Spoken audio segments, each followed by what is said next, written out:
Hello दोस्तों, आपको स्वागत है अपने सक्सेस विजन ऑनलाइन एकेडमी में। जो 10th क्लास की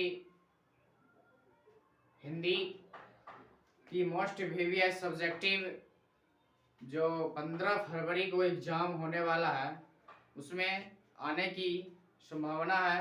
ठीक है, तो मोस्ट प्रीवियस सब्जेक्टिव है। और पिछले वीडियो में हम जो है 1 से 5 तक मोस्ट प्रीवियस लघु उत्तरीय प्रश्न करा चुके हैं। और चलिए अगला क्वेश्चन है इस वीडियो में देखेंगे। अगला क्वेश्चन है, पंडित बिरजू महाराज के गुरु कौन थे, उनका संक्षिप्त परिचय दे।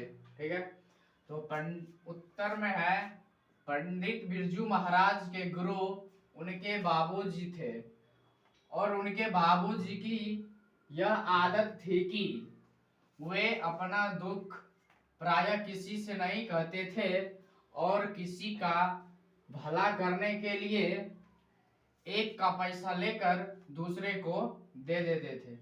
तो पंडित बिरजू महाराज के गुरु उनके बाबूजी थे। ठीक है, और उनके बाबूजी की यह आदत थी कि वे अपना दुख प्रायः किसी को नहीं कहते थे और किसी का भला करने के लिए एक का पैसा लेकर दूसरे को दे देते थे। ठीक है, अगला क्वेश्चन है 7 नंबर क्वेश्चन है जो मोस्ट वीवीआई सब्जेक्टिव है, जो काव्य खंड के फर्स्ट चैप्टर से पूछा गया क्वेश्चन है। ठीक है, क्वेश्चन है, कवि गुरु नानक किसके बिना जगत में यह जन्म व्यर्थ मानते थे। तो उत्तर है कवि गुरु नानक जी राम नाम के बिना जगत में जन्म लेना व्यर्थ मानते थे। ठीक है, तो कवि गुरु नानक जी जो है इस जगत में जन्म लेना राम नाम के बिना व्यर्थ मानते थे। ठीक है, आगे है राम नाम के बिना व्यतीत होना जीवन केवल विष के समान होता है। यानी राम नाम के बिना जीवन जो है कष्टदायी से जीना ही क्या मानते थे, तो विष के समान मानते थे। ठीक है, चलिए अगला क्वेश्चन है 8 नंबर क्वेश्चन है, कवि रसखान कृष्ण को चोर क्यों मानते हैं। ठीक है, तो उत्तर में कवि रसखान ने कृष्ण को चोर के रूप में प्रस्तुत किया है। कृष्ण ने गोपियों की चित्त को चुरा लेते थे और दूसरे के चित्त को अपने वश में करने के कारण ही कृष्ण को चोर कहे हैं रसखान ने। ठीक है, तो कवि रसखान ने कृष्ण को चोर के रूप में प्रस्तुत किया है। कृष्ण ने गोपियों के चित्र यानी वस्त्र को चुरा लेते थे और जो दूसरे के वस्त्र को अपने वश में करने के कारण ही रसखान जी जो है कृष्ण को चोर के रूप में मानते हैं। ठीक है, चलिए अगला क्वेश्चन है 9 नंबर क्वेश्चन है, हिरोशिमा में मनुष्य की साखी के रूप में क्या है। तो उत्तर है हिरोशिमा में मनुष्य की साखी के रूप में पत्थरों पर अमित रूप में अंकित जली हुई छायाएं हैं जो आज वहां मनुष्य की साखी के रूप में मौजूद है और यह छायाएं अणुबम विस्फोट के कारण बनी है। तो हिरोशिमा में मनुष्य की साखी के रूप में क्या है, तो हिरोशिमा में मनुष्य की साखी के रूप में पत्थरों पर अमित रूप में अंकित जली हुई छायाएं हैं जो आज वह मनुष्य साखी के रूप में मौजूद है और यह छायाएं अणुबम विस्फोट के कारण। 10 नंबर क्वेश्चन है, बहादुर अपने घर से क्यों भागा था। ठीक है, बहादुर अपने घर से क्यों भागा था, तो उत्तर है बहादुर के पिता जीवित नहीं थे, उसकी माँ ही घर को चलाती थी। ठीक है, जो स्वभाव से गुस्सैल होने के कारण बहादुर को बहुत मारती पीटती थी। एक दिन जब उसने अपनी भैंस के पीटे जाने के कारण बहादुर को बड़ी बेदर्दी से मारा पीटा तो वह तंग आकर घर से भाग निकला। ठीक है, तो बहादुर अपने घर से क्यों भागा था, तो बहादुर के पिता जीवित नहीं थे, उसकी माँ जो है अपने घर को चलाती थी, जो स्वभाव से गुस्से होने के कारण बहादुर को बहुत मारती पीटती थी।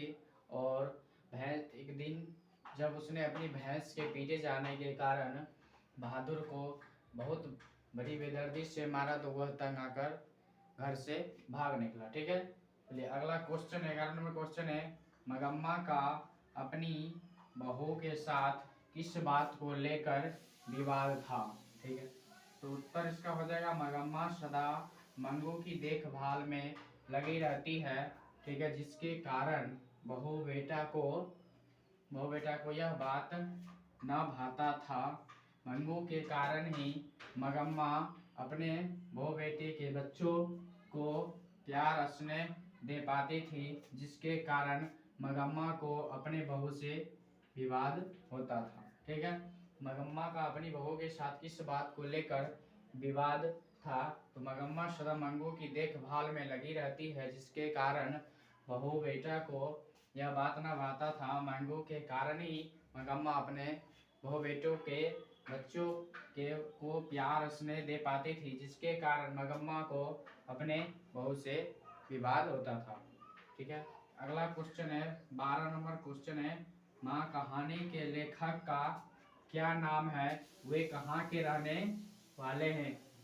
ठीक है, इसका उत्तर है माँ कहानी के लेखक का नाम ईश्वर पेटलीकर है, वे गुजरात के रहने वाली। ठीक है, माँ कहानी के लेखक का क्या नाम है और वे कहाँ के रहने वाले हैं, तो माँ कहानी के लेखक का नाम है ईश्वर पेटलीकर और वे गुजरात के रहने वाले। अगला प्रश्न है 13 नंबर क्वेश्चन है, लखनऊ और रामपुर से बिरजू महाराज का क्या संबंध है। ठीक है, अगला क्वेश्चन 13 नंबर है, लखनऊ और रामपुर से बिरजू महाराज का क्या संबंध है, तो इसका उत्तर हो जाएगा लखनऊ में बिरजू महाराज का जन्म हुआ था और बहनों का जन्म रामपुर में बिरजू महाराज काफी दिन रहे। लखनऊ और रामपुर दोनों जगहों से बिरजू महाराज का आत्मीय संबंध था। ठीक है, लखनऊ और रामपुर से बिरजू महाराज का क्या संबंध है, उत्तर में लखनऊ में बिरजू महाराज का जन्म हुआ था और बहनों का जन्म रामपुर में बिरजू महाराज काफी दिन रहे। ठीक है, लखनऊ और रामपुर दोनों जगहों से बिरजू महाराज का आत्मीय संबंध था। ठीक है, अगला प्रश्न है 14 नंबर क्वेश्चन है, कविता का समापन करते हुए कवि अपने किन अनुदेश का जिक्र करते हैं और क्यों। कविता का समापन करते हुए कवि किन अनुदेश का जिक्र करते हैं और क्यों, तो इसका उत्तर होगा एक वृक्ष की हत्या कविता में कवि कुंवर नारायण कविता का समापन करते हुए अपने इस अनुदेशों का जिक्र करता है कि नादिर शाही लुटेरों की तरह लोग वनों को समाप्त करते जा रहे हैं, जिससे घर शहर देश प्रकृति पर्यावरण और मनुष्य के विनाश की आशंका है। तो कविता का समापन करते हुए कवि किन अनुदेश का जिक्र करते हैं और क्यों। एक वृक्ष की हत्या कविता में कवि कुंवर नारायण कविता का समापन करते हुए अपने इस अनुदेशों का जिक्र करते हैं कि नादिर शाही लुटेरों की तरह लोग वनों को समाप्त यानी काटे जा रहे हैं। ठीक है, जिससे घर शहर देश प्रकृति और मनुष्य के विनाश की आशंका। ठीक है, अगला क्वेश्चन है 15 नंबर क्वेश्चन है, कवि किस तरह के बंगाल में एक दिन लौटकर आने की बात करता है, तो इसका उत्तर है कवि जीवानंद दास अपनी कविता लौटकर आऊंगा फिर मैं कहते हैं कि मैं एक दिन ऐसे बंगाल में लौटकर आना चाहता हूँ जहाँ धान के खेत के बीच नदी बह रही हो और चारों ओर हरियाली हो। ठीक, कवि किस तरह के बंगाल में एक दिन लौटकर आने की बात करते हैं। ठीक है, तो इसका उत्तर है कवि जीवानंद दास कवि जीवानंद दास अपनी कविता लौट कर आऊंगा फिर में कहते हैं कि मैं एक दिन ऐसे बंगाल से लौट कर आना चाहता हूँ जहाँ धन के खेत के बीच नदी बह रही हो, धन के खेत के बीच नदी बह रही हो और चारों ओर हरियाली हो। ठीक है, इस वीडियो में आज तक इतना ही। आप लोगों को अच्छा लगा हो तो लाइक एंड सब्सक्राइब।